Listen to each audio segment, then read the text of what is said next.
제가 이 책을 쓰게 된 계기 크게 네 가지인데요.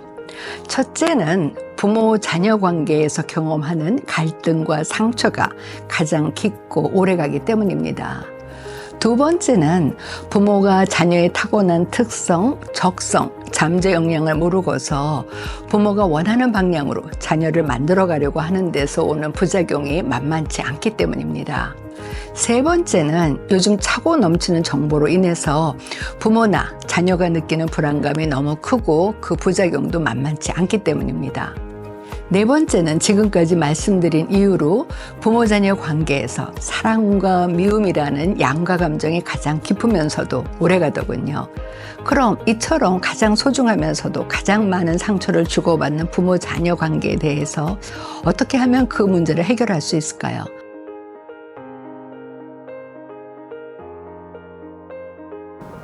안녕하세요. 양창순입니다.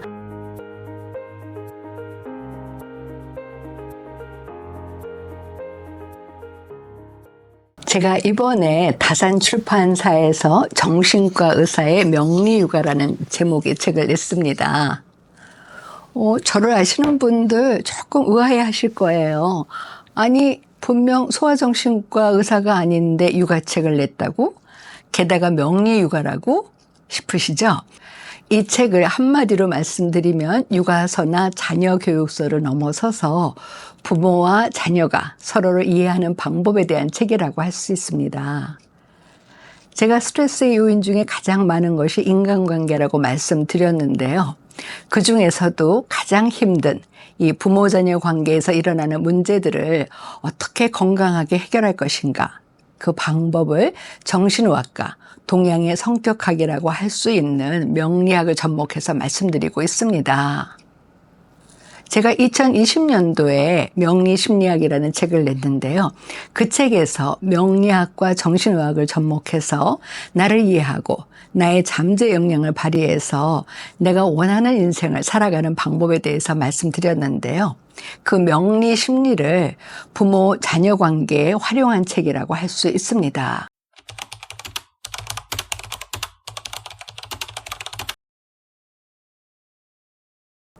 제가 이 책을 쓰게 된 계기 크게 네 가지인데요. 첫째는 부모 자녀 관계에서 경험하는 갈등과 상처가 가장 깊고 오래가기 때문입니다. 중년이 되거나 노년이 되어서도 자기 부모를 용서할 수 없다고 찾아오시는 분들이 너무 많으세요. 또 자녀의 성격과 심리에 부모가 미치는 영향력이 너무 크고 깊기 때문에 부모 역할이 무엇인지 생각해 볼 필요가 있다는 생각이 들었습니다. 두 번째는 부모가 자녀의 타고난 특성, 적성, 잠재 역량을 모르고서 부모가 원하는 방향으로 자녀를 만들어 가려고 하는 데서 오는 부작용이 만만치 않기 때문입니다.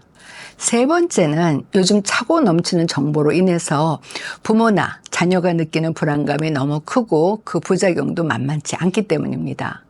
자녀도 행복하지 않고 부모도 행복하지 않은 현장을 저는 매일 진료실에서 보고 있습니다. 네 번째는 지금까지 말씀드린 이유로 부모 자녀 관계에서 사랑과 미움이라는 양가 감정이 가장 깊으면서도 오래가더군요. 그래서 부모 자녀 관계는 과연 어떤 관계인지, 그리고 어떻게 그 관계를 건강하게 맺을 것인지에 대해서 생각해 보자는 취지에서 이 책을 썼습니다.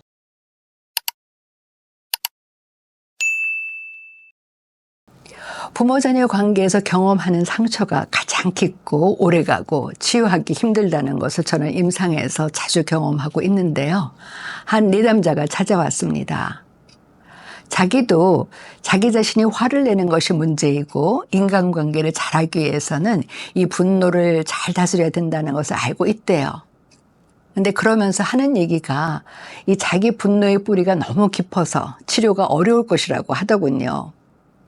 자기가 어렸을 때부터 아버지는 작은 일에도 소리 지르고 엄마는 늘 아버지 보고 집안일 안 도와준다, 가정에 관심 없다, 잔소리하고 그러다가 둘이 싸우고 어떤 때는 자기네 형제들끼리 말려도 보았지만 거의 매일 그렇게 부모가 싸우니까 그냥 포기하고 살았다고 하더군요. 집에 들어오면 늘 불안하고 언제 터질지 모르는 시한폭탄과 같은 느낌이었다고요. 그러니 당연히 공부도 안 되고, 그래서 자기가 원하는 학교, 직업을 갖지 못했다고 부모에 대한 원망이 대단했습니다.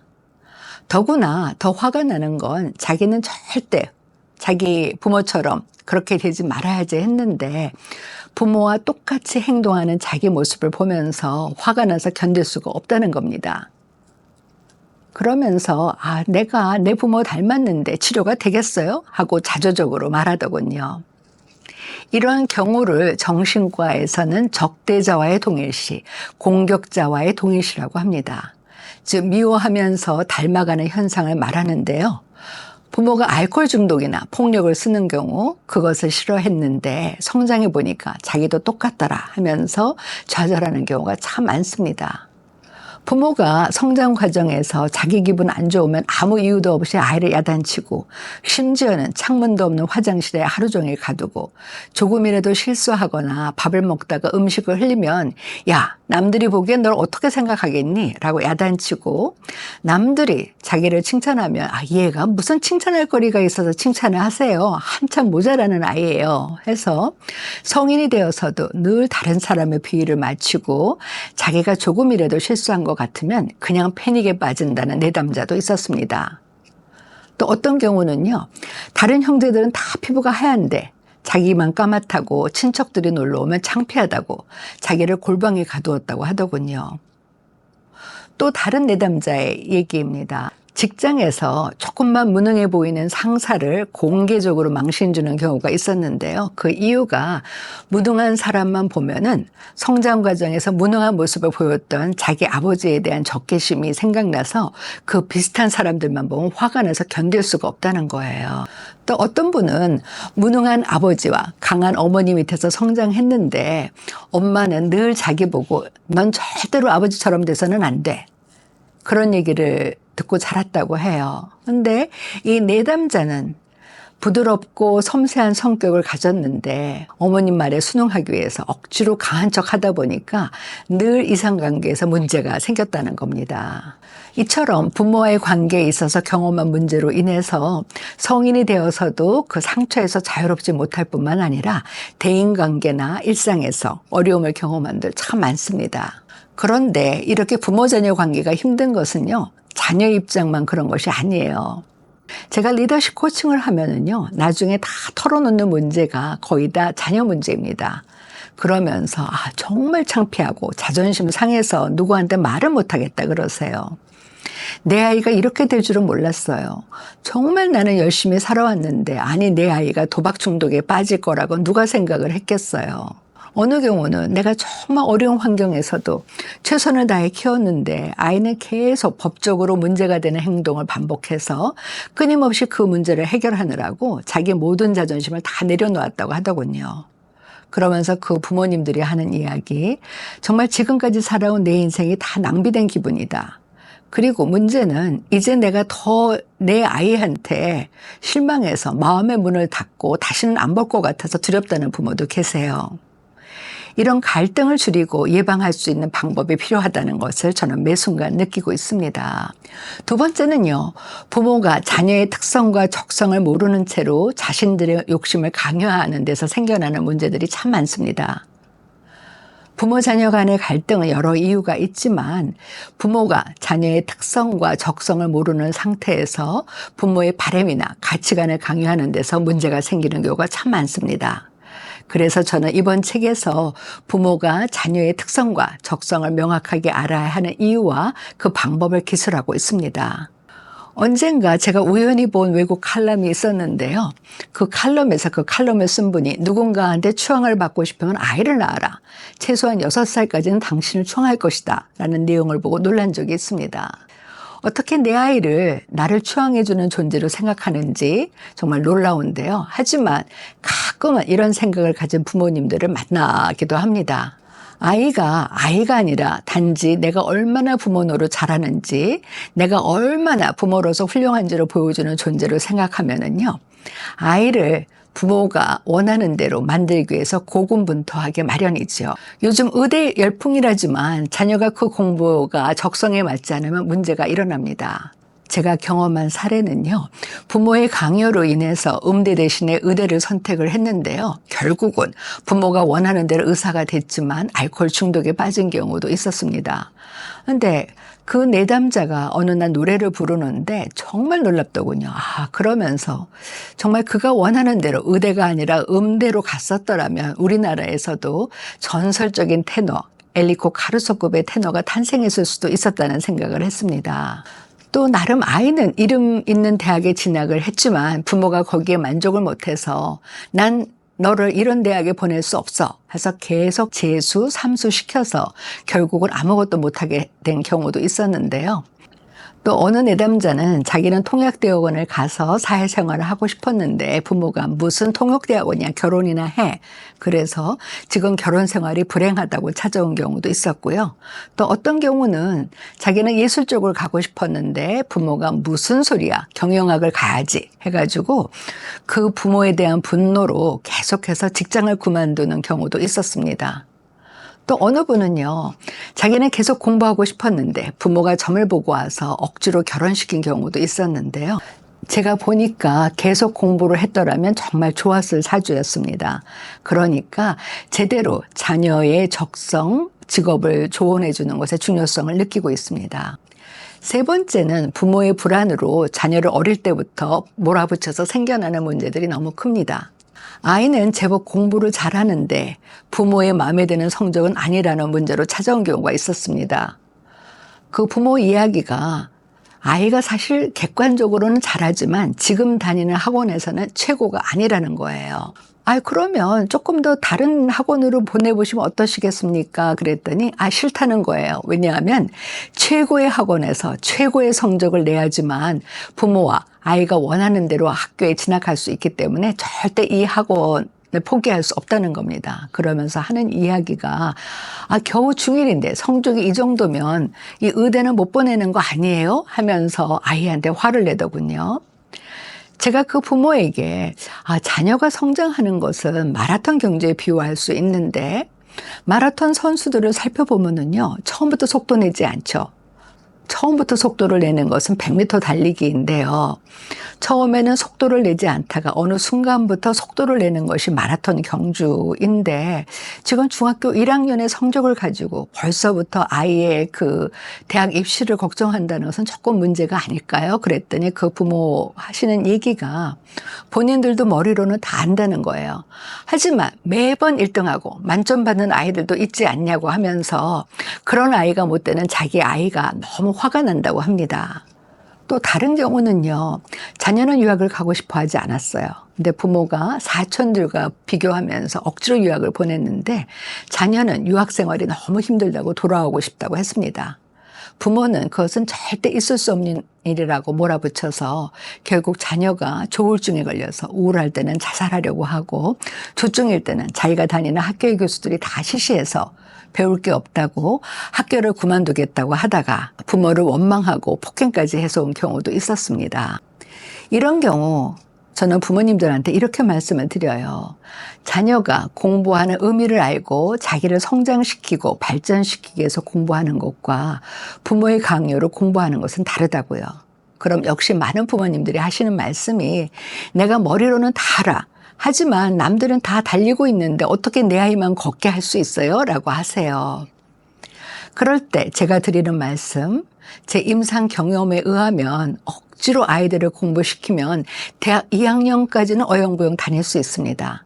하지만 대학교 3학년, 4학년이 돼서 사회에 나가려고 하면은 자기 자신에 대해서 자신감을 갖지 못해서 일부러 대학을 졸업하지 않으려고 휴학과 복학을 반복하거나 시험을 안 보거나 아니면 다른 핑계를 대면서 학교에 머무르는 아이들이 많다고요. 그리고 부모님들은 지금 아이들의 모습만 보시지만 저는 이 문제가 해결되지 않은 경우에 아이들이 성인으로 성장해서 자신들과의 관계에서 어떤 어려움을 경험하는지 그리고 부모님과의 관계에 있어서도 어떤 모습을 보이는지 너무나 많이 보고 있기 때문에 조금 생각해 볼 필요가 있다고 말씀을 드립니다. 지금 부모님들은 자녀에 대해서 산기슭에서 보는 풍경으로 판단하고 있는 것과 다름이 없다고요. 하지만 우리가 세상 밖에 무엇이 있는지를 알려면 산봉우리에 올라가야 하지요. 그런 것처럼 아이들을 부모의 불안과 기대치로 억지로 이끌어 가려고 하면 여러 문제가 생긴다고 말씀드립니다. 네 번째는 앞서 말씀드린 이유로 인해서요, 부모 자녀 간에 경험하는 사랑과 미움이라는 양가 감정의 골이 너무 깊고 오래가기 때문입니다. 부모를 원망하는 내담자들도 또 다른 면으로는 힘들어하세요. 부모가 나한테 이렇게 잘못했어도 그래도 나를 낳아주고 키워준 부모인데 내가 이렇게 부모를 원망한다는 것은 내가 잘못된 거 아닐까요?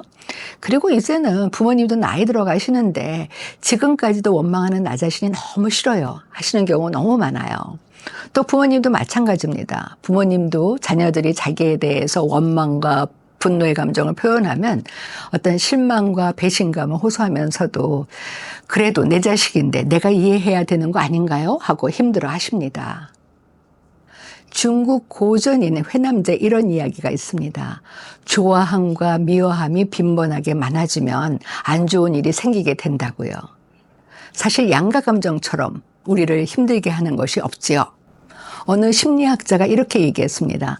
좋은 사람이 되는 것보다 좋은 부모가 되는 것이 더 어렵다고요. 당연하지요. 아이들은요, 사실 누가 돌봐주지 않으면 아무것도 할 수 없는 상태로 태어납니다. 그런 아이들이 건강한 사인으로 성장하도록 도와준다는 것은 정말 어려운 일입니다.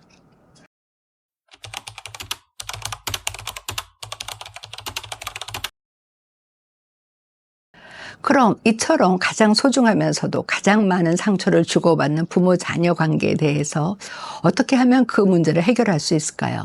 저는 먼저 알아야 한다고 생각합니다. 부모가 자기 자신에 대해 그리고 자녀에 대해서요.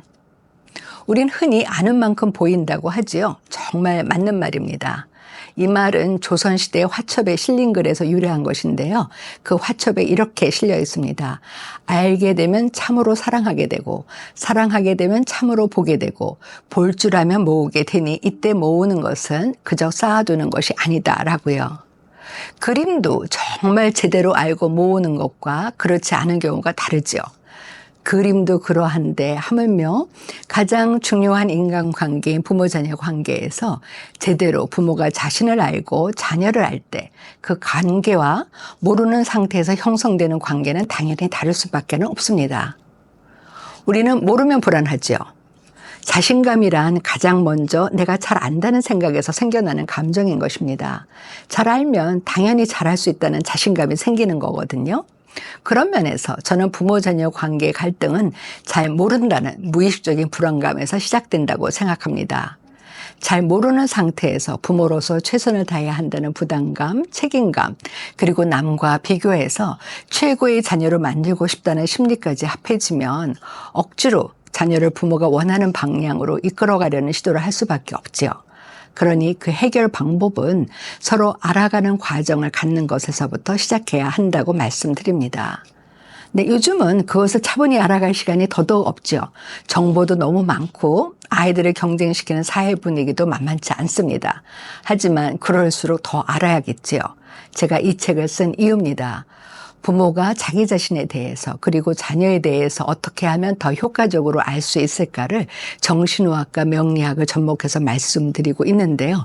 다음 시간에 이어서도 말씀드리겠습니다. 그리고 부모 자녀에 대한 생각이나 경험을 댓글로 적어주시면 세 분께 제 새 책 정신과 의사의 명리육아를 선물로 드리겠습니다. 감사합니다.